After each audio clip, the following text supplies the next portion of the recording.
Now, if you take any other class, you'll have the privilege, like 321, of learning the domain, kingdom, phylum, class, order, genus, species of everything. But luckily in this, yeah, it was great. But luckily in this class, we skip all those and we just go from domain to the last two, genus and species. Okay?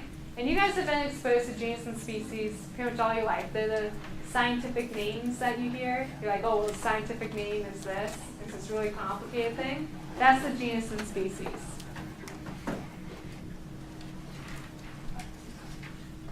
I like to think the genus comes first because genus, G, comes before S in the alphabet. Okay? Who knows? Okay, this is how a question on the test will be. He'll ask you, what is the genus of the disease I described? And let's say he described a sporulated bacteria. Anthrax. Anthrax is the only one with an endus for. Okay? So yeah, wow, good job. So the genus would be Bacillus. Yes.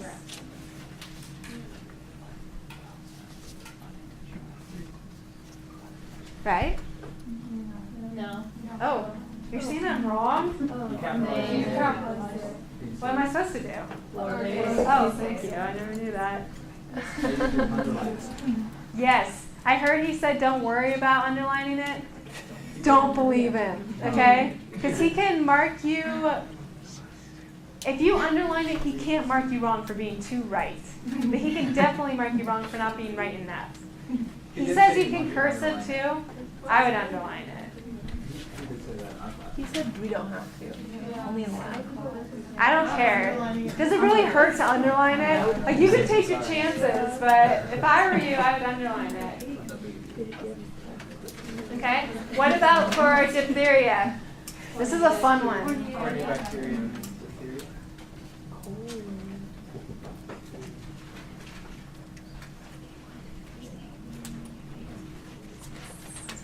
Don't get excited on the test when you see, oh, I'm so excited I remembered it was Corynebacterium, and he picked the lowercase one. Because I bet you he will have on there capital and lowercase options. So take your time and make sure that you pick the right ones. Okay? And then underline it. Your choice, but... And then what's the last one?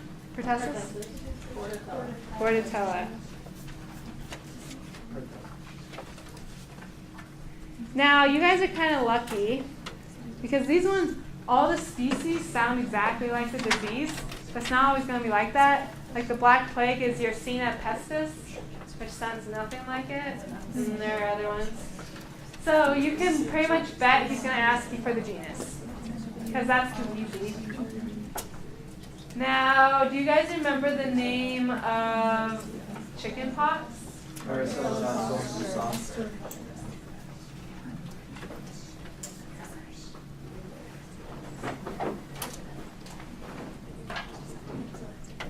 Is that right? No. Yes. Who says no? What was the question? Is that right? Varicella zoster. Did anyone say no? I heard no. You guys all caught yourself? I was hoping some of you guys wrong. Why is that not wrong? Because it's a virus. It's a virus, okay? Does a virus have a genus and species? No. Does it belong in a domain? No. No, so if it doesn't have a domain, does it have a kingdom? No. Does it have a phylum? Class? Order? Genus? Species? No. Okay? A lot of people think, oh, varicella zoster, varicella must be the genus, that must be the species. And the only reason they think that is because chickenpox, it just happens to have two words. But most viruses don't. Like the influenza, you guys learned about influenza A, influenza B, influenza C. Polio is poliomyelitis, so it doesn't even make sense. So if he asks you what domain influenza or MERS or any of those are in, none of the above. Do not be afraid to pick none of the above on his tests. Okay? I would say if something seems fishy, it probably is. He likes to be a little tricky. And then if he writes varicella zoster like this, that's not incorrect because do I have to lowercase the z? No, because it's not a species, so it's like a name. So you would capitalize it. Okay? So if he asks you for the genus or species of any virus, none of the above. And if he asks you for the domain, none of the above. If If he asks you what kind of cell it is, none of the above. It's a virus. It's its own little weird thing. Is that okay?